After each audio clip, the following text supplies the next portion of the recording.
Hey guys, welcome back to part 2 of the Hip Hop in 2024. That is right. We're back with part 2. Today I'll be covering April and May. And the reason I did that is because these months are pretty jam-packed with a lot of albums, songs, and whatnot to talk about. So, yeah, this video may end up being longer than what I covered in the first 3 months. But, we're going to do it, and yeah, let's see what happens. Enjoy the video.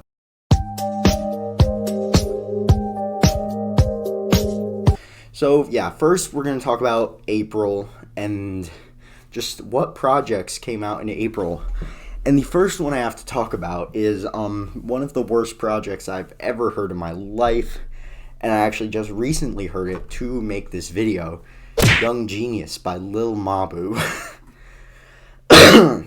Yeah. Let's just start off by saying he does not have the voice for rap. He is screaming throughout this entire record, trying to act like he is a tough guy, but he is not. It becomes so apparent throughout the album that he is not. And yeah, it's just, there's so many corny lines and corny songs, and it's just like, it's so corny and laughable, and it just seems so like inauthentic, and it's pretty horrendous sonically. Like, just from the production's pretty generic. It's like generic drill production. There's nothing special about it. The rapping is pretty abysmal. Everyone's voice, even the features included, is pretty bad for rapping. There's not a lot of highs on this record, I will say. The only highs I would say are, the only high is when Fabio Foreign is rapping, and even then his lyrics are corny, because on that song the concept is him teaching Lil Mabu how to drill, and it is some of the corniest lyrics I've ever heard. It's just an overall cringe fest, and this is borderline unlistenable. But yeah, it wasn't a huge release, so I won't say it took away a lot of momentum for what 2024 had going for rap. So thanks, Lil Mabu, for not being famous. Anyway, next we're moving on to a better place, and that's Michael Eat Later by J. Cole. And this is a pretty overhated album. I'll say that. It's definitely J. Cole's pretty easily his worst work up to date, but I feel like that's kind of just because it is a album of scraps, and it's like his Untitled Unmastered. But that being said, there are still a lot of good songs off this album, like Pricey off this album. Trey the Truth in Ibiza is really good. The Hunting Wabbits I actually really enjoy, the one with the Meat Canyon sample, which I think is hilarious. And yeah, I just think he finds a lot of interesting flows on this record that honestly are kind of hype. The beats are J. Cole beats. They're not anything special, which is not a huge problem on this record, but it's probably the record's most consistent problem, that the beats are sleepy, to say the least. And sorry. Yeah, that's been J. Cole's problem throughout his entire career, that he has pretty boring beats that don't have a lot going on. But I still enjoy J. Cole nonetheless, because the lyrics are good. He has some good bars on this album. His flows are pretty good on this album. And while it's not his best work, I do still think that it is overhated, and that he has some pretty good songs off this album. yeah. And then the final release, the final album release that I will talk about from April is We Still Don't Trust You. And this album is kind of in the same category as Might Delete Later, where it's, I mean, I think it's a little overhated, but also a little bit overhyped. There's people on both sides of the spectrum saying that, some people saying that it's a really good release, some people saying it's not, and I'll be in the middle saying that it's mid. It's pretty mid. It's bloated as like this album is an hour and a half long of Future doing Future things, and he doesn't really deviate from that. Like, he doesn't really like try and switch up his style enough to like keep the album interesting. And while there are some good tracks off this album, as like an entire project, listening to it from top to bottom, it's pretty boring.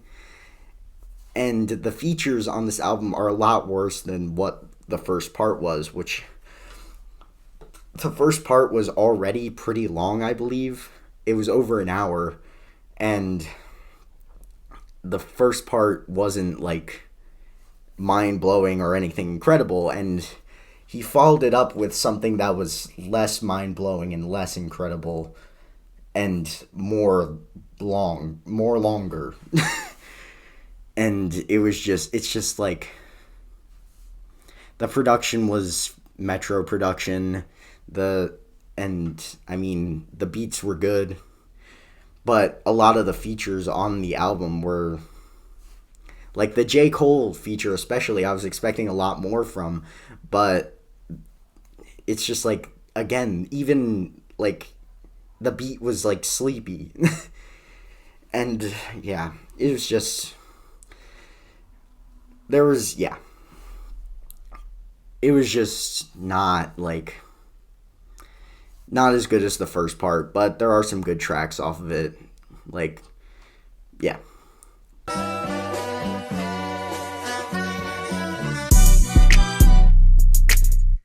Anyway, a huge talking point of this year has been the Drake and Kendrick beef. Now, I will try and summarize that pretty quickly, so that I'm not sitting here all day talking about each individual aspect of each song, because then I would feel like, yeah, that wouldn't be great. So anyway, 7-Minute Drill off Might Delete Later, which I talked about earlier. Yeah, so that was J. Cole's track, and he dropped that, did delete it later. And honestly, like, while, again, the beat was sleepy, he found some good flows, but I honestly enjoyed that song, and thanks to the power of local files, I still listen to it today. Although I did lose my local file. But yeah, as a diss, it wasn't great, and I do think he made the right, now that we're living in the future from that track, I do think he made the right move apologizing, because yeah, Kendrick's disses were brutal. And then there were a lot of disses on the last record I talked about, We Still Don't Trust You.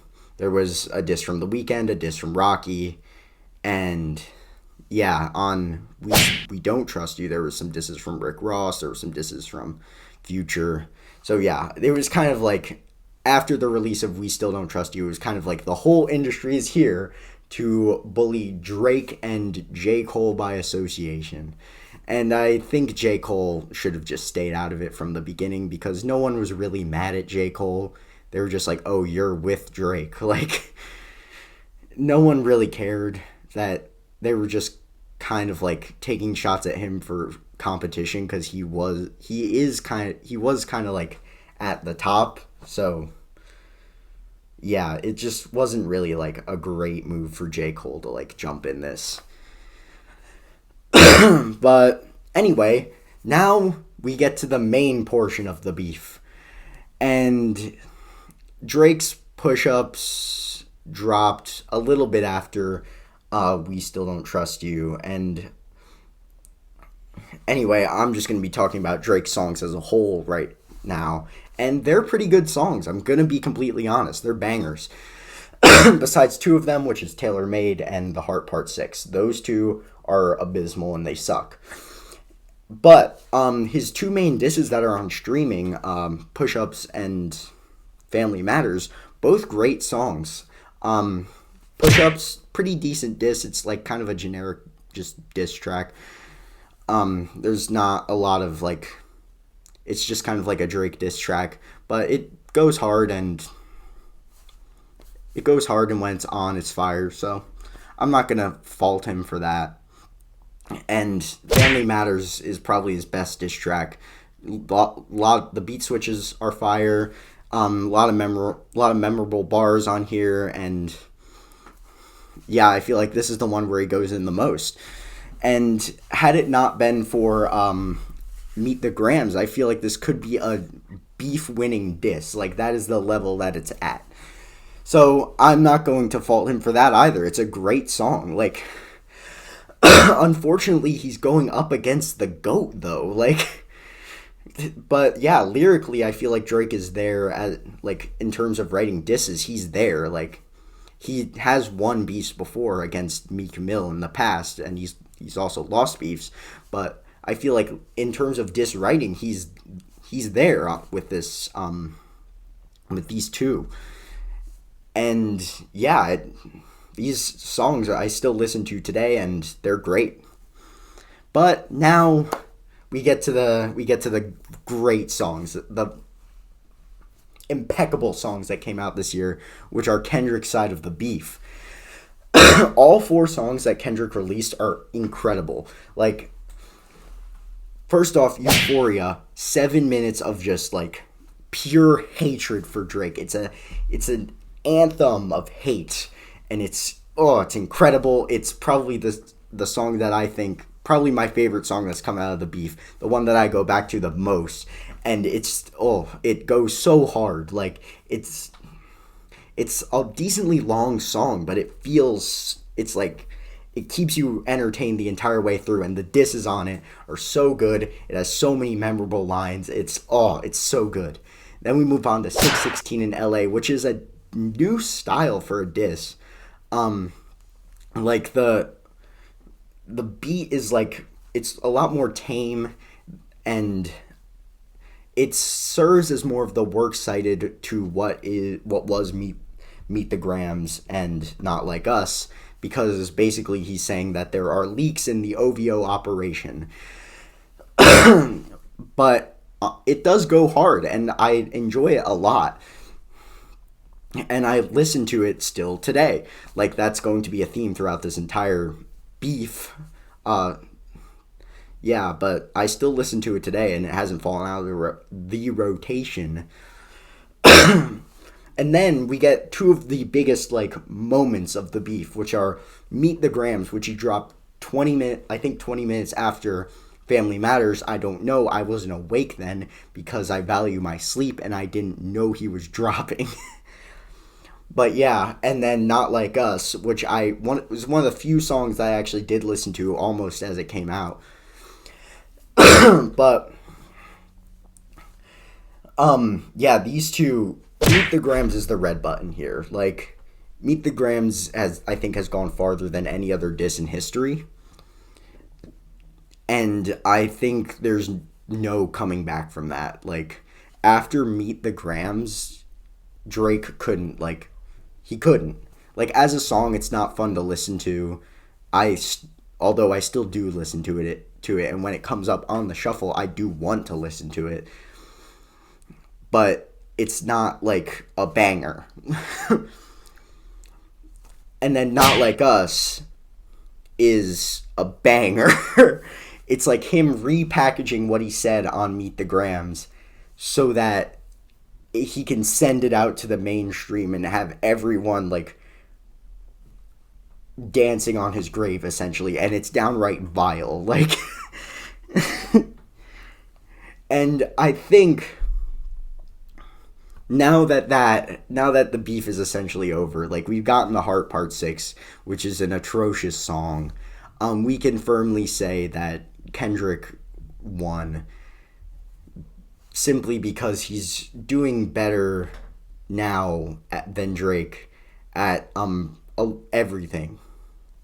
Like yeah, and I think we can firmly say that Kendrick took this one.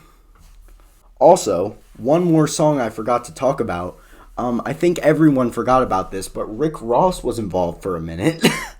Yeah, Champagne Moments, and this is actually where the BBL Drizzy, this is where the whole thing came from. It came from Rick Ross. Yeah, but this song's pretty good. I'm gonna be honest. Like, Champagne Moments is the song I'm talking about if you don't know, but it was the first response to Push Ups after Drake leaked it on Twitter to like feel the waters and see if he would get a good response for it. Less than 24 hours later, Rick Ross replied with Champagne Moments, and it's a pretty troll heavy song. Rick Ross's troll game is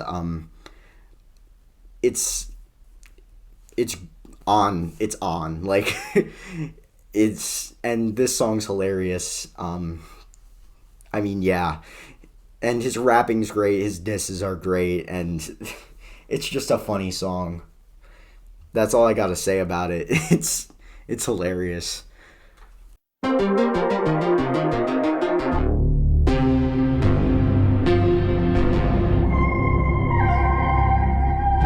Now we move on to May, where Atavista came out, where by Childish Gambino, which is the finished version of 31520, his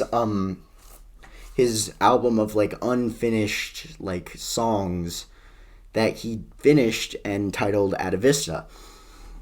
This album's pretty good. It's probably of the albums that I've talked about, it's probably my favorite that I have talked about in this video. But that's not to say that it's without flaws. In terms of the catalog of Childish Gambino, he has done better than this, and I think this is towards the bottom of his catalog for me. And also, it is pretty generic. Like, it's him just doing like either singing or rapping. And I mean, not to say that that's not fun, but it's also not like interesting. But there are some great tracks off here, and if you just go track by track, it's a lot of like very fun songs that are like danceable to, like, yeah, and I think his singing's great on this album, and in songs like Atavista or To Be Hunted or Time, he's singing amazingly, and there's a lot of great features on this album. The only song that I don't love is Littlefoot Bigfoot, because it's a pretty generic like party song, which I'm not big into. But yeah, otherwise the album's great, and there's a lot of great songs on here, and I think Childish Gambino, like as just a vocalist, is extremely underrated.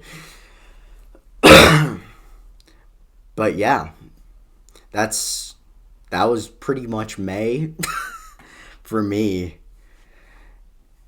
And yeah, if you guys enjoyed the video, be sure to like, comment, and subscribe. Turn on those notifications to get notified when I drop part 3 and 4. I believe I'm doing a part 4. And yeah, I'll see you guys in the next one. Bye.